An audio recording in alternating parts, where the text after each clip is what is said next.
وہ اپنی ماں کے جسم پر نشانات دیکھ اسے اپنے ہی باپ سے نفرت ہوتی تھی۔ اسے اپنے ماموں سے نفرت ہوتی تھی جو اس کی ماں کو ہر وقت یہ احساس دلاتے تھے کہ وہ سوائے غلاظت کی ڈیر کے کچھ نہیں ہے۔ وہ 5 سال کی لڑکی جو نفرت کے لفظ تک واقف نہیں تھی، اپنے ماموں اور اپنے تایا سے نفرت کرنا شروع کر چکی تھی۔ مگر کہتے ہیں نا، اللہ کے گھر میں دیر ہے اندھیر نہیں۔ گاؤں میں INGO ٹیم روزینہ بیگم کے لیے نجات کا ذریعہ بنی تھی۔ وہ NGO عورتوں کے حقوق کے بارے میں بات کرتی تھی، عورتوں کو سٹینڈ لینا سکھا رہی تھی، اور اس وقت روزینہ بیگم کو احساس ہوا کہ اب وقت آ گیا ہے سٹینڈ لینے کا، اپنے لیے نہیں مگر اپنی بیٹی کی زندگی کے لیے، اس کے مستقبل کے لیے۔ اور پھر انہوں نے کسی کی نہیں سنی۔ ان عورتوں نے روزینہ بیگم کا ساتھ دیا، وہ عورت جو اپنی شادی کی 8-9 سال تک اپنے شوہر سے پیٹتی رہی، مار کھاتی رہی، اپنی بیٹی کی عزت و آبرو بچانے کی خاطر ڈٹ کر کھڑی ہوئی تھی۔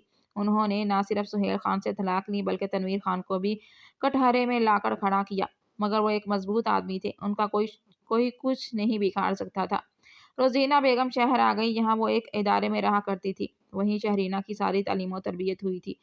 انٹر کے بعد فوراً شہرینہ نے چھوٹی موٹی نوکریاں کرنا شروع کر دی۔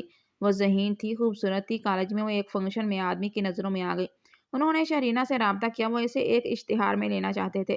شہرینہ کے لیے یہ بہت بڑی بات تھی کیونکہ پیسہ اس کی نوکری سے کئی زیادہ تھا۔ روزینہ بیگم اسے دلدل میں دنسنے نہیں دینا چاہتی تھی، مگر شہرینہ کی ضد، اس کا جنون روزینہ بیگم کو گھٹنے ٹیکنے پر مجبور کر گیا۔ شہرینہ مضبوط تھی، وہ اپنی عزت کی حفاظت اچھے سے کرنا جانتی تھی۔ اس نے اشتہار سے شروع کرتے کرتے اس انڈسٹری میں اپنی ایک نئی پہچان بنائی۔ شہرینہ خان اسی ملک کی سب سے بڑی اداکارہ بن گئی۔ اس کے آگے کسی کی بولنے کی ہمت نہیں ہوتی تھی، اور آج ایک بار پھر ماضی کے چکر میں پھنستی اپنے زخموں کو اپنے ہاتھوں سے کرید بیٹھی تھی۔ حویلی میں اس وقت کوہرام مچا ہوا تھا۔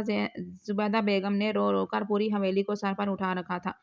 آخر ہمت کیسے ہوئی اس 2 کوڑی کی لڑکی کی کہ میرے بیٹے کا سودا کر؟ میں نہیں جانتی خان، مجھے میرا بیٹا واپس چاہیے۔ زبیدہ بیگم کی بات پر تنویر خان نے غصے سے ناگواری سے انہیں دیکھا۔ تجھے کیا لگتا ہے زبیدہ، میں خوش ہوں اس فیصلے سے کہ میرا بیٹا اس عورت کے گھر ایک ملازم کی حیثیت سے گیا ہے؟ ہرگز نہیں، مگر میری بات یاد رکھو، وہ شمریز خان ہے، میرا تنویر خان کا خون، وہ اپنا بدلہ خود لے گا اس لڑکی سے۔ آپ کو کیا لگتا ہے وہ لڑکی اتنی سیدھی ہے کہ شمریز خان اس سے بدلہ لے گا اور وہ لینے دے گی؟ وہ لڑکی روزینہ کی بیٹی ہے۔ جانتے نہیں ہیں اس نے کس طرح ان شہری عورتوں کے ساتھ مل کر آپ کو بیچ چوراہے پر کھڑا کیا تھا، کس طرح وہ اپنی بیٹی کو لے کر یہاں سے نکلی تھی، کس طرح اس نے سہیل خان سے طلاق لی تھی۔ آپ ان عورتوں کو کمزور مت سمجھیے خان صاحب، وہ کمزور نہیں ہیں، لیکن ہم ان سے زیادہ مضبوط ہیں کیونکہ ہم مرد ہیں۔ میری ماں کو جانتی ہو؟ میری ماں بہت مضبوط تھی، مگر بابا جان کی دوسری شادی نے انہیں توڑ کر رکھ دیا تھا، اور وہ عورت، اس نے ہم سے ہمارے باپ کو چھین لیا تھا۔ نفرت کرتا تھا میں اس عورت سے، اور جب وہ مری تو مجھے لگا جیسے میری ماں پھر سے جی اٹھی ہو، مگر وہ روزینہ میری ماں جب اسے دیکھتی تھی سارے پرانے زخم ہرے ہو جاتے تھے۔ اسی لیے جب میرے ہاتھوں کریم خان کے گھر کا خون ہوا تو اس وقت مجھے پہلی بار خوشی ہوئی کہ اب اس روزینہ سے ہماری جان چھوٹ جائے گی، اور ہماری جان چھوٹ بھی گئی تھی۔ سہیل خان مجھ سے نفرت کرتا تھا، اور یہی نفرت وہ روزینہ سے کرنے لگا تھا۔ ہر چیز ویسے ہی جا رہی تھی جیسے میں نے سوچا تھا۔ اس روزینہ کے ہماری زندگیوں سے چلے جانے کے بعد ہمیں زندگی میں سکون آ گیا تھا، اور پھر وہ تو یہ گاؤں ہی چھوڑ کر چلی گئی تھی، مگر اب اس کی بیٹی نہ جانے وہ کہاں سے آ گئی۔ شمریز خان کو اس سے اس بے عزتی کا بدلہ لینا ہی ہوگا، ہمیں صرف صبر کرنا ہوگا زبیدہ، صرف صبر۔ ان کی بات پر بھی زبیدہ کو صبر نہیں آیا تھا، مگر وہ اب کچھ بھی نہیں کر سکتی تھی سوائے رونے کے۔ پنچایت کا فیصلہ ہو گیا تھا، اور جب ان کے میاں انہیں صبر کرنے کا بول رہے تھے تو انہیں نہ چاہتے ہوئے بھی صبر کرنا تھا کسی بھی حال میں۔ شمریز خان، شمریز! شہرینہ کی چیخیں پورے گھر میں گونجی تو شمریز سکون سے اس کے کمرے میں آیا، جہاں وہ ہاتھوں میں اپنا مہنگا ترین ڈیزائنر ڈریس پکڑے کھڑی تھی، جس پر بڑے بڑے تیل کے دبے پڑے تھے۔ فریش ہونے سے پہلے وہ شمریز کو اس سوٹ کو استری کرنے کا حکم دے کر گئی تھی، اور اب واپس آئی تو اس سوٹ کی یہ حالت دیکھی، اور جب اس کی نظر شمریز کے بالوں پر پڑی تو اس کا دل کیا وہ انسان کے چہرے پر گرم گرم استری رکھ دے۔ یہ کیا کیا تم نے میرے سوٹ کا حال؟ یہ اتنا تیل کیا کیا تم نے؟ کہاں سے تیل نہا کر آئے ہو تیل میں؟ اپنی شکل دیکھو تم۔ اس کا بس نہیں چڑھ رہا تھا کہ وہ اس شمریز کا گلا ہی دبا دے۔ میڈم، میں نے تو کچھ نہیں کیا، میں نے تو بس آپ کا حکم مانا ہے۔ میں نے آپ کو کہا تھا کہ وہ جان بوجھ کر بات ادھوری چھوڑ گیا۔ چہرے پر معصوم بیچارگی سجائے وہ شہرینہ کو غصہ دلا رہا تھا۔ اچانک ہی شہرینہ نے اس کا گریبان دبوچا، اسے اپنے ساتھ گھسیٹتے آگے بڑھی تھی۔ میڈم، یہ آپ کیا کر رہی ہیں؟ چھوڑیں مجھے۔ وہ جو باتھ روم کا دروازہ کھول رہی تھی، اس کی مزاحمت پر غصے بھری نظر سے اسے دیکھنے لگی۔ میں تمہیں بتاتی ہوں کہ میں کیا ہوں، غصے سے کہتے اس نے شمریز کو باتھ روم میں دھکیلا اور اچانک ہی شاور آن کر دیا۔ ٹھنڈا ٹھار پانی اپنے جسم پر محسوس کرتے شمریز کی آہ نکلی۔ وہ اپنے پورے کپڑوں سمیت ٹھنڈے پانی کے نیچے کھڑا تھا۔ تب شہرینا نے اس کے ہاتھ میں اپنا شیمپو تھمایا۔ بال دو، اپنے 2 منٹ کے اندر اندر بال دو۔ وہ اتنی زور سے بول رہی تھی کہ شمریز کو لگا اس کے کان پردے ہی پھٹ جائیں گے، مگر بنا مزاحمت کے وہ سکون سے اس کے مہنگے ترین شیمپو سے اپنے بال دھونے لگا۔ آئندہ اگر مجھے تمہارے ان بالوں میں تیل نظر آیا نا، تمہیں گنجا کروانے میں 2 منٹ نہیں لگاؤں گی، شمریز خان۔ اس کی بات پر شمریز کو جھٹکا لگا تھا۔ اپنے بالوں کے جانے کا سوچتے اسے جھرجھری سے آئی تھی، مگر وہ یہ بات شہرینا میڈم کے سامنے ظاہر نہیں کر سکتا تھا، کسی صورت نہیں، ورنہ وہ کچھ بھی کر سکتی تھی۔ اسے دھمکی دیتے وہ جیسے ہی مڑی چکھنے فرش پر اس کا پاؤں پھسلا تھا۔ اس سے پہلے وہ گرتی شمریز نے اسے اپنے مضبوط بازوؤں کا سہارا دیتے اسے گرنے سے بچایا۔ شہرینا نے بے اختیار شمریز کو کالر سے جکڑا تھا۔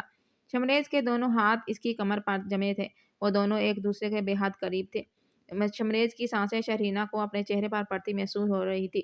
اپنی کمر پر شمریز کے ہاتھوں کا لمس محسوس کر شہرینا کا دل بری طرح دھڑکا۔ ہمت کیسے ہوئی تمہاری مجھے ہاتھ لگانے کی؟ اپنے غلیظ ہاتھ دور رکھو مجھ سے۔ شمریز کے ہاتھ پیچھے جھٹکتے وہ گھبرائی اور دیوار کا سہارا لیتے اس سے دور ہوئی۔ اگر میں مدد نہیں کرتا تو آپ زمین بوس ہوتی میڈم، اور شاید 1 سے 2 ہڈیاں بھی ٹوٹ چکی ہوتی۔ شمریز کی بات پر اس نے وارننگ کے انداز میں اس سے انگلی دکھائی۔ میرے سامنے زیادہ سمارٹ بننے کی کوشش مت کرو تم شمریز خان، شرافت سے یہ بال دھو کر یہ سارا ایریا صاف کرو اور نیچے آؤ، تمہارے لیے آج بہت کام ہے۔ اسے کہتے وہ دھیان سے چلتے کمرے سے نکل گئی۔ جبکہ وہ گردن موڑے اسے دیکھتا اس تمام عرصے میں پہلی بار کھل کر مسکرایا تھا۔ اپنے بالوں میں ہاتھ چلاتے اس نے شہرینا کا مہنگا ترین کنڈیشنر اپنے بالوں پر لگایا۔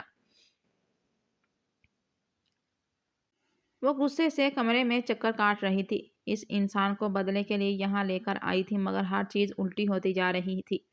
کچھ سوچتے اس نے موبائل نکال کر ایپ اوپن کی۔ دشمن آپ کے گھر میں رہ رہا ہو تو بدلہ کس طرح لیا جا سکتا ہے؟ ٹائپ کرتے اس نے اسکرین پر دیکھا، جہاں دشمن سے بدلہ لینے کے کئی طریقے سامنے آئے، جن میں سب سے اوپر دشمن کی کمزوری پر وار کرنا تھا۔ ہو نہ ہو میں تو اس شمریز کی کوئی کمزوری نہیں جانتی، یہ نہیں چلے گا، خود سے کہتے وہ دوسرے آپشن دیکھنے لگی، جہاں اس کی عوام کے سامنے بے عزتی کرنے کا کہا گیا تھا۔ اپنی بے عزتی پر اسے کوئی فرق نہیں پڑتا۔ اف، آخر یہ اتنا مشکل کیوں ہے؟ کاش تم لڑکی ہوتے تو مار دھاڑ تو کر ہی لیتی۔ غصے سے موبائل پھٹکتے وہ موڑی، مگر سامنے اپنی ماں کو دیکھ وہ فوراً گھبرائی۔ کسے مارنے کا پلان بنا رہی ہو لڑکی؟ کافی کا مگ اس کے سامنے رکھتی وہ اس کے پاس آ بیٹھی۔ کچھ نہیں، بس وہ چیما نے ایک بڑا پروجیکٹ لٹکایا ہوا ہے، انہیں کہتے آپ اٹھ کر الماری تک آئی اور ایک ڈاکیومنٹ انہیں تھمایا۔ یہ کیا ہے؟ آپ کے ٹیکسٹس، آپ نیکسٹ منڈے باہر جا رہی ہیں، اور میں نہیں سنوں گی۔ ڈاکٹر کی خاص ہدایت ہے مما، آپ کو اپنا علاج ٹھیک سے کروانا ہوگا۔ وہ دل کے عارضے میں مبتلا تھی، اور شہرینا چاہتی تھی کہ ان کا علاج اچھے سے ہو، اس لیے وہ انہیں باہر ملک بھیج رہی تھی۔ تم تو پاگل ہو گئی ہو لڑکی، میں تمہیں ملازموں کے ذمے نہیں چھوڑ سکتی شہری، کچھ وقت کی بات ہے بس، آپ کا ساتھ سب سے ضروری ہے۔ آپ بیمار ہوں گی تو میں کیسے کام کر سکوں گی، کیسے خوش رہوں گی؟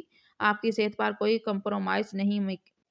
پیکنگ اسٹارٹ کریں۔ اس کا اندازہ اتنا اٹل تھا روزینہ بیگم کو مانتے ہی بنی۔ روزینہ بیگم اپنے علاج کے لیے باہر ملک روانہ ہو چکی تھی۔ شہرینا کچھ دیر پہلے ہی انہیں ڈراپ کر کے واپس آئی تھی۔ دل عجیب بوجھل سا ہو رہا تھا۔ شمریز نے خاموشی سے اسے دیکھا، اور پھر کچھ دیر بعد اس نے شہرینا کی کافی اس کے سامنے رکھی۔ میں نے کافی نہیں منگوائی تھی، آپ کو ضرورت ہوگی اس لیے میں لے آیا۔ اس کی بات پر شہرینا نے شمریز کو دیکھا۔ تمہیں لگتا ہے شمریز تم میرا خیال رکھو گے تو میں سب کچھ بھول جاؤں گی؟ مجھے ایسا کچھ نہیں لگتا ہے، آپ یہاں مجھے اپنا ملازم بنا کر لائی تھی شاید، اور میں وہی کر رہا ہوں۔ اس کے جواب پر شہرینا نے اس کا چہرہ دیکھا۔ نفرت تھی اسے حویلی والوں سے، مگر سامنے کھڑا شخص کچھ عجیب سا تھا، پر اسرار سا۔ کچھ دن پہلے اس نے جان بوجھ کر گرم کافی شمریز کے ہاتھ پر گرائی، مگر اس نے تکلیف ظاہر تک نہیں کی تھی۔ روزینہ بیگم سے اسے ڈانٹ پڑی تھی کہ اس کی وجہ سے شمریز کو تکلیف ہوئی، اور شمریز کے سامنے ڈانٹ کھانے پر وہ تلملائی تھی، مگر پھر سارے بدلے بعد میں لینے کا سوچتے وہ پرسکون ہو گئی، اور اب وہ اس کے ساتھ اکیلا تھا تو اس کے ساتھ کسی بھی طرح کا سلوک کر سکتی تھی۔ سنو شمریز، کل مجھے ایک پروجیکٹ کے لیے نکلنا ہے، صبح 7 بجے میرا بریک فاسٹ ریڈی ہونا چاہیے۔ حکم صادر کرتے وہ اٹھ کر اپنے روم میں بند ہو گئی۔ شمریز نے کافی کے مگ کو دیکھا جسے وہ ختم کر چکی تھی۔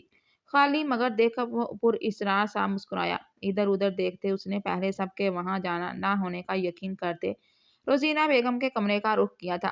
صبح کا آغاز ہو چکا تھا، آسمان پر سرمئی رنگ نے اپنا بسیرا جمانا شروع کیا تھا۔ وہیں اسی اپارٹمنٹ کے گارڈن پر ایریا میں وہ سیاہ شال سے اپنا چہرہ چھپائے کھڑا تھا۔ میں نے پورے کمرے کی تلاشی لے لی مگر کاغذات کہیں نہیں ملے۔ سرگوشی کے انداز میں اس نے بہت محتاط نگاہوں سے ادھر ادھر دیکھا تھا۔ کاغذات وہیں ہوں گے، کہاں جا سکتے ہیں؟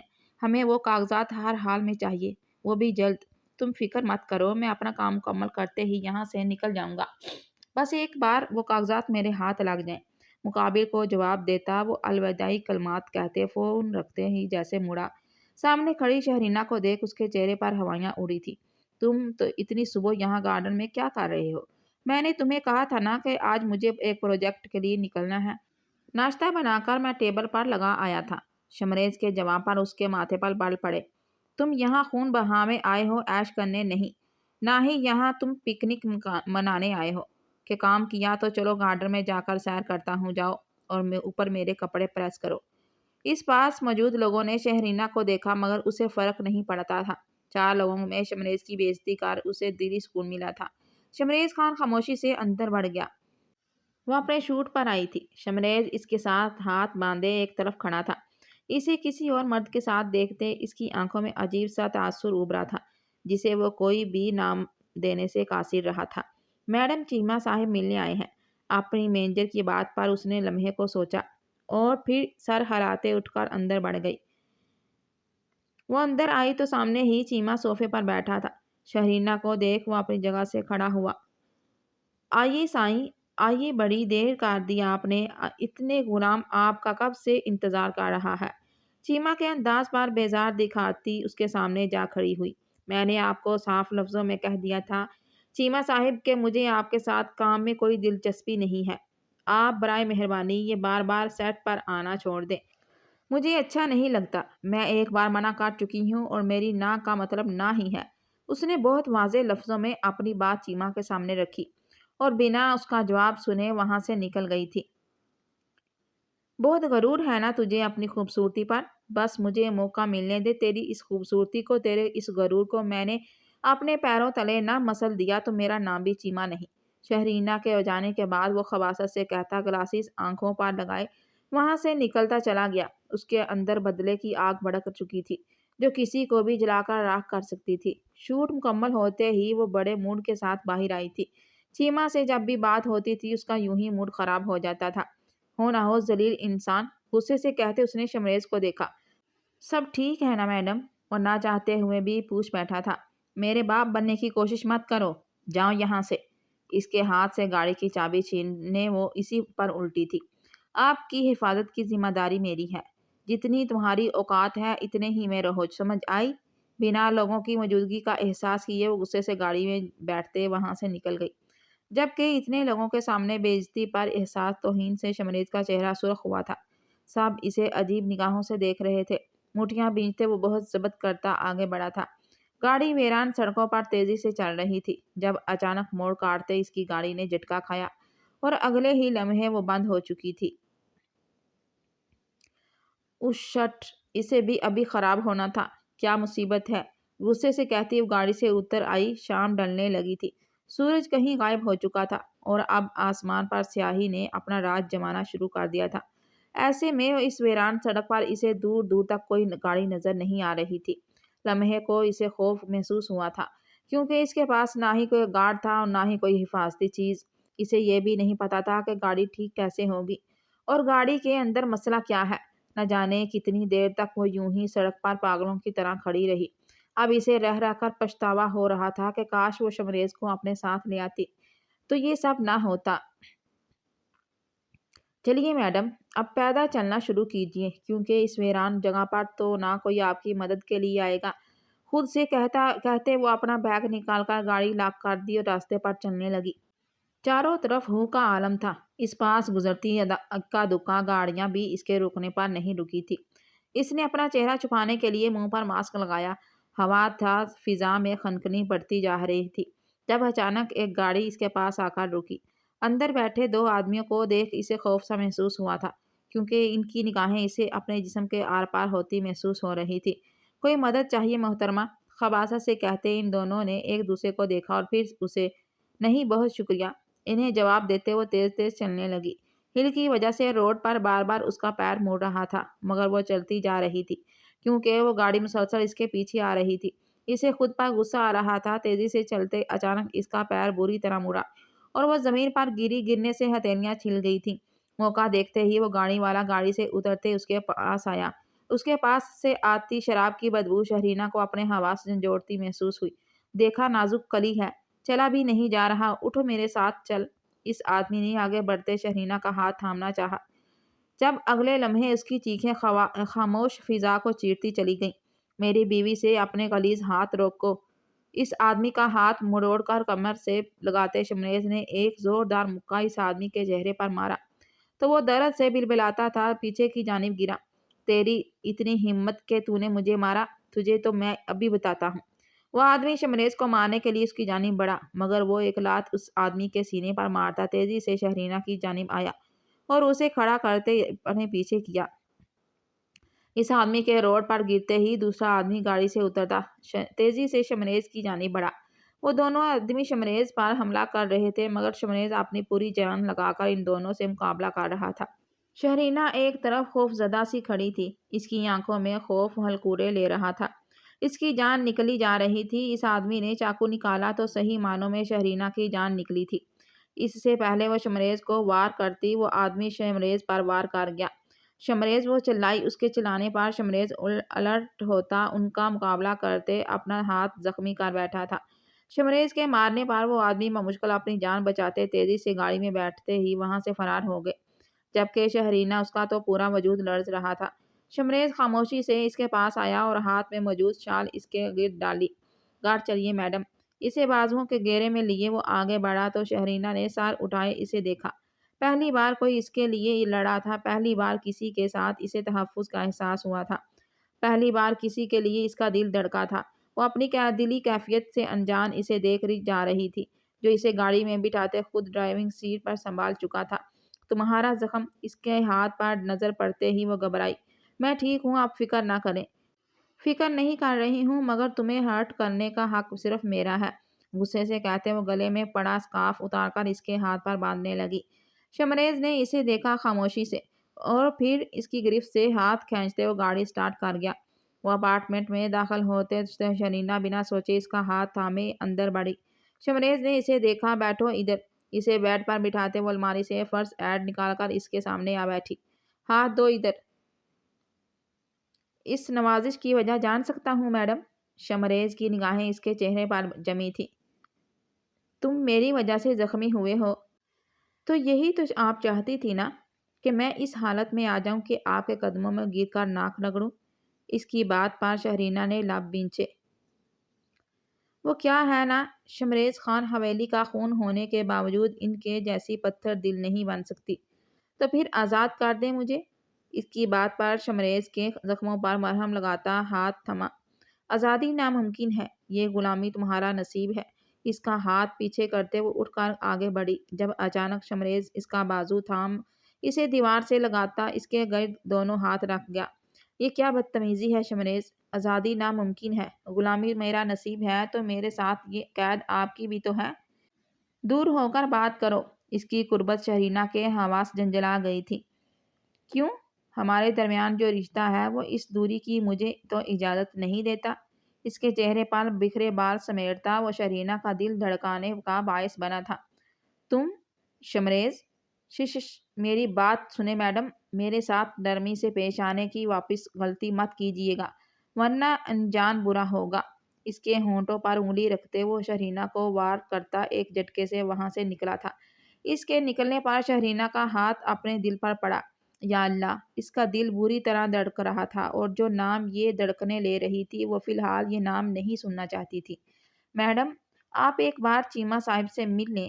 اس کی سیکرٹری اتنے دنوں سے اسے فورس کر رہی تھی، مگر وہ ہر بار ٹال جاتی۔ اس کی ایجنسی چیمہ کے ساتھ کام کرنا چاہتی تھی۔ وہ ایک فلم میں شہرینہ کو سائن کرنا چاہتا تھا۔ وہ بار بار منع کر چکی تھی، مگر اس کی ایجنسی بضد تھی۔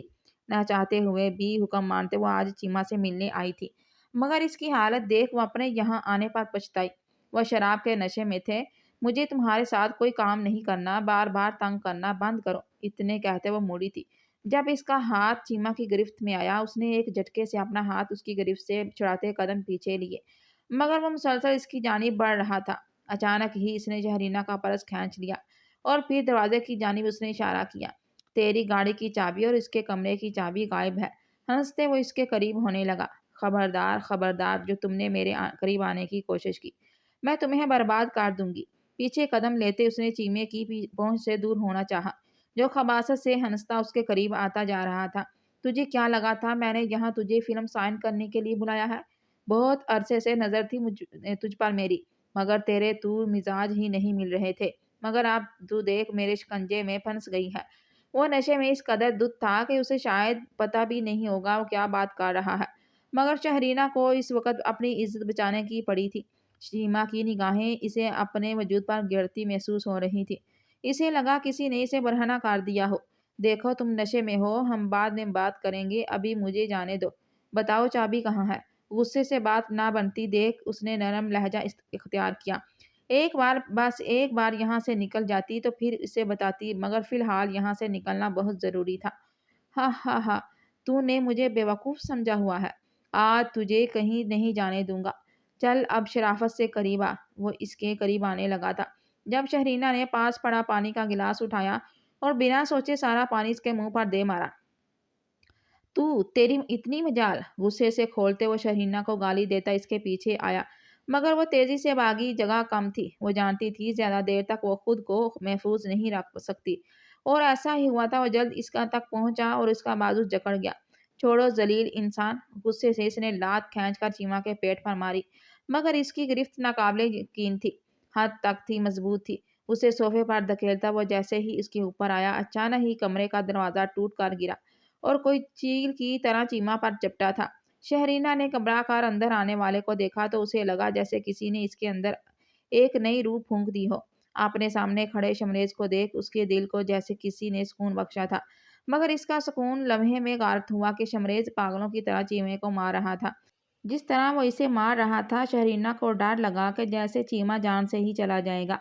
شمریز چھوڑو اسے، پاگل ہو گئے ہو تم؟ Shut up, just shut up!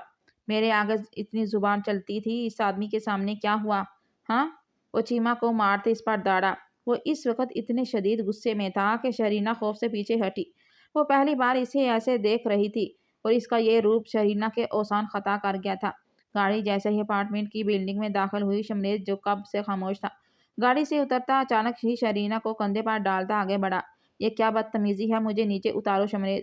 وہ اس کی کمر پر ہاتھ مارتے چلائی، مگر وہ بنا اس کی سنے کمرے میں داخل ہوتے پیر کی مدد سے دروازہ لاک کرتا اسے بیڈ پر پھینکتے اس پر حاوی ہوا۔ شہرینہ کی آنکھیں حیرت سے پھیلی۔ کیوں؟ کیا ہوا؟ شوہر ہوں، میں اختیار رکھتا ہوں، یہ خوف کیسا؟ ان آنکھوں میں! اس کے بالوں کو نرمی سے مٹھی میں جکڑے اس نے شہرینہ کا چہرہ اپنے قریب کیا، جس کے یوں قریب آنے پر سانس تک روک گئی تھی۔ جواب دو شوہر، یہ بس خون بہا میں نکاح نہیں ہوتے شہرینہ بی بی، مذاق نہیں ہوتا، زندگیاں برباد ہو جاتی ہیں۔ اس کی بات پر شہرینہ نے غصے سے اسے دیکھا کہ فرار کی ساری راہیں بند کیے اس پر حاوی تھا۔ میری ماں کی زندگی برباد ہوئی، مگر تم؟ میں تو کرنا چاہتا ہوں اپنی زندگی برباد، مار دو مجھے! شمریز نے اچانک ہی اس کا ہاتھ اپنے گلے پر رکھا تو وہ بری طرح گھبرائی۔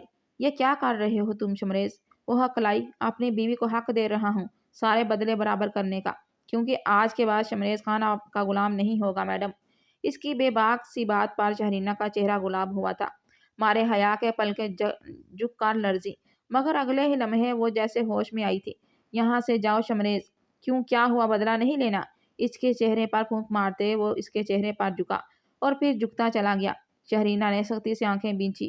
افسوس خیز لمحات، دھڑکنوں کا شور اور گھڑی کی ٹک ٹک لمحہ تھم گیا۔ وہ دونوں اس لمحے میں قید ہو کر رہ گئے۔ دھڑکنوں کا شور، سانسوں کا تلاطم اور ماحول پر چھایا فون کی رنگ ٹون سے ٹوٹا تھا۔ شہرینہ نے گھبراتے شمریز کو خود سے دور دھکیلا۔ جاؤ یہاں سے! بکھرے تنفس کے ساتھ اس نے رخ موڑا۔ شمریز نے بہت ضبط سے اسے دیکھا اور پھر خاموشی سے کمرے سے نکلتا چلا گیا۔ نہیں، یہ ٹھیک نہیں ہے، میں ایک دشمن کو دل میں نہیں بسا سکتی، کبھی نہیں۔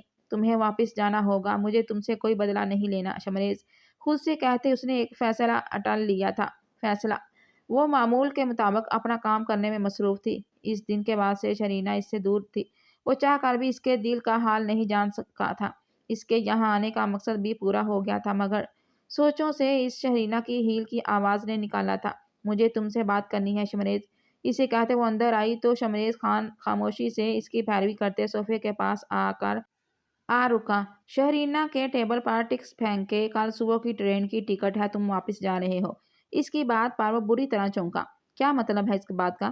مطلب صاف ہے، میں غلطی پر تھی، مجھے وہ فیصلہ نہیں کرنا چاہیے تھا، مگر اب مجھے سمجھ آ گیا ہے، میں اپنا پنچایت میں لیا فیصلہ واپس لیتی ہوں۔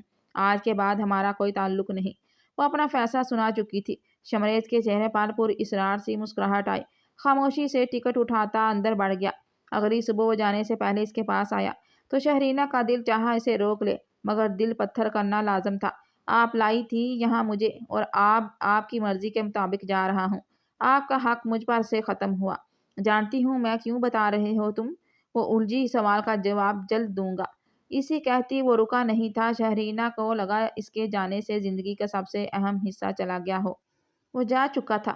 زندگی معمول پر آ گئی تھی۔ اس انسان کے ساتھ گزرے 3 مہینے اسے انجانا سا درد دل دے گئے تھے، مگر وہ پرانی یادوں کو بھول جانا چاہتی تھی۔ روزینہ بیگم واپس آئی تو انہیں وہ بہت بدلی لگی۔ میں ٹھیک ہوں مما، ہر بار وہ انہیں اپنے لفظوں سے تسلی دیتی تھی، مگر وہ ٹھیک نہیں تھی۔ دل انجانے خوف میں مبتلا تھا، اور اس کا یہ خوف کچھ بھی ایسا غلط بھی نہیں تھا۔ وہ اس کا آف ڈے تھا۔ ملازموں کو چھٹی دیتے وہ اور روزینہ بیگم کوالٹی ٹائم گزار رہی تھی، جب ڈور بیل کی آواز پر شہرینہ خود دروازے پر تک آئی، مگر سامنے موجود شخص کو دیکھ اس کے چہرے کا رنگ تبدیل ہوا تھا۔ سامنے ہی سفید کلف لگائے، کاٹن کے سوٹ پر شال لیے وہ شمریز خان تھا۔ وہ لمحے کو اسے پہچان نہیں سکی تھی۔ تم؟ راستہ دیجیے مسز شہرینہ، اسے کہتے وہ اندر آیا تو سامنے موجود روزینہ بیگم نے حیرت سے اس کا بدلا روپ دیکھا۔ شمریز؟ جی شمریز، تنویر خان پھپھو جان۔ اپنے تعارف سے وہ ان پر پہاڑ گرا گیا۔ اپنی امانت لینے آنا چاہتا تھا، مگر پھر آپ کا کچھ ہمارے پاس تھا وہ بھی آپ کو دینا تھا، کہتے ساتھ اس نے ایک بریف کیس ان کے سامنے رکھا، جسے دیکھ روزینہ بیگم کی آنکھیں نم ہوئی تھیں۔ یہ کیسے؟ وہ حیران تھی جبکہ وہ مسکرا رہا تھا۔ یہ کھیل اس کا تھا، اسی کو اسے ختم بھی کرنا تھا۔ اس کی سوچیں 4 مہینے پہلے اس دن کی جانب گئی تھی جہاں سے یہ شروع ہوا تھا۔ تمہارا دماغ خراب ہو گیا ہے شمریز، تم اس سے بدلہ لینے گئے تھے؟ تنویر خان اس کے مطالبے پر اپنی جگہ سے اٹھے۔ آپ کو ایسا لگتا ہے، مگر مجھے نہیں۔ آپ کو کیا لگتا ہے بچپن کا نکاح میں یوں ہی جانے دوں گا؟ قسمت نے مجھے موقع دیا اور میں نے وہ موقع اپنے حق میں استعمال کیا۔ اب آپ پھپھو کا حق انہیں دے رہے ہیں۔ کیسا حق؟ کون سا حق؟ دماغ خراب ہو گیا ہے تمہارا؟ اس عورت نے کیا خرافات تمہارے دماغ میں بھر دی؟ خرافات؟ آپ اسے خرافات کہتی ہیں، مگر کیا آپ جانتی ہیں کسی کا حق کھانا کیا ہوتا ہے امی؟ اس کی بات پر انہوں نے تنویر خان کو دیکھا۔ یہ سب ہم نے بنایا ہے شمریز، مگر جو چیزیں ان کی تھی آپ کو انہیں دینی ہوں گی۔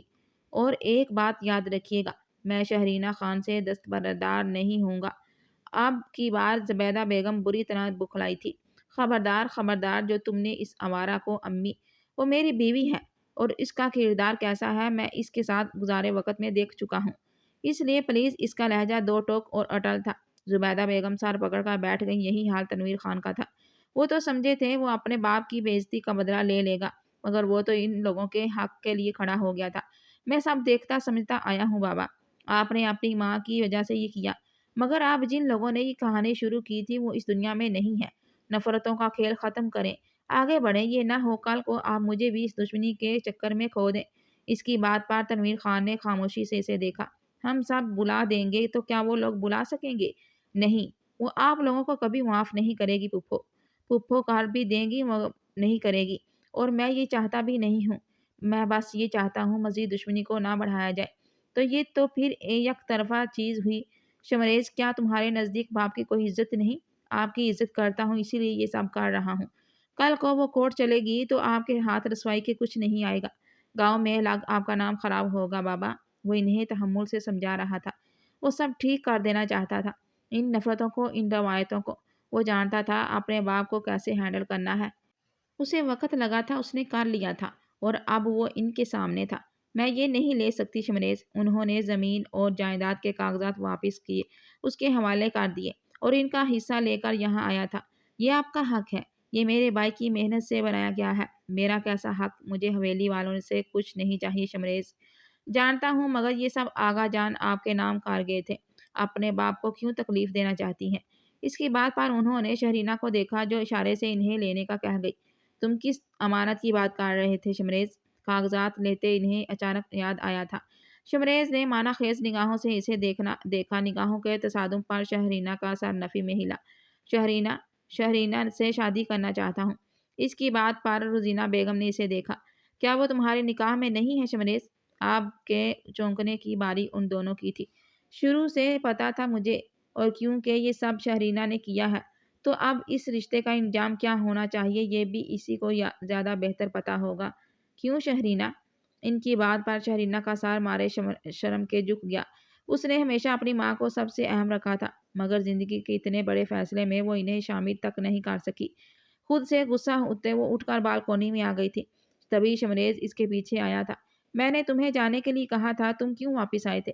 اس کے آنے پر تڑپ کر اس کی جانب مڑی۔ شمریز نے اچانک ہی اسے اپنی جانب کھینچتے اپنے قریب کیا۔ شوہر سے بات کرنے کی بالکل تمیز نہیں ہے نا میڈم صاحبہ آپ کو؟ اس کے بدلے انداز پر شہرینہ کی آنکھیں پھیلی۔ شمریز تم؟ اوہ نہ، شوہر سے ایسے بدتمیزی سے بات نہیں کرتے۔ ذرا جان وان کہہ کر پکاریں۔ اس کے کان کے قریب جھکتا وہ اچانک ہی اس کی کنپٹی پر لب رکھ گیا۔ شہرینہ کو اپنا دل ہتھیلی میں دھڑکتا محسوس ہوا۔ یہ بدتمیزی تم کر رہے ہو مجھے اس رشتے کو؟ آپ یہ رشتہ قبول کر چکی ہیں مسز شمریز؟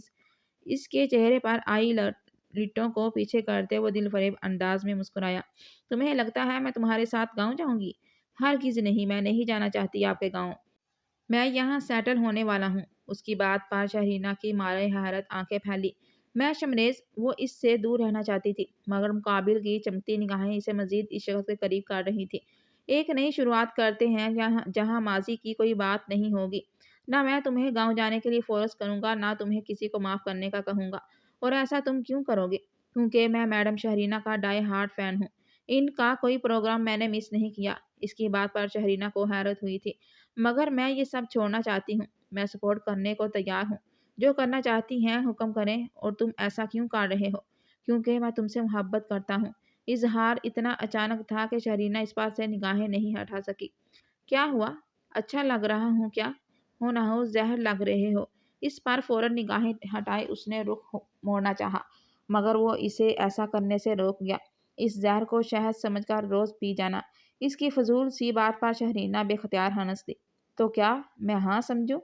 فضول مت بولو۔ نخرہ دکھاتے وہ اس کے سینے سے سر ٹکا گئی۔ آئی پرومس میں کبھی تمہیں کوئی تکلیف نہیں دوں گا۔ میں اس وعدے پر یقین کرنا چاہوں گی شمریز۔ اس کے سینے سے سر اٹھائے شہرینہ نے شمریز کو دیکھا، جو جھک کر اس کے ماتھے پر لب رکھ گیا۔ اور میں اس یقین کو کبھی ٹوٹنے نہیں دوں گا۔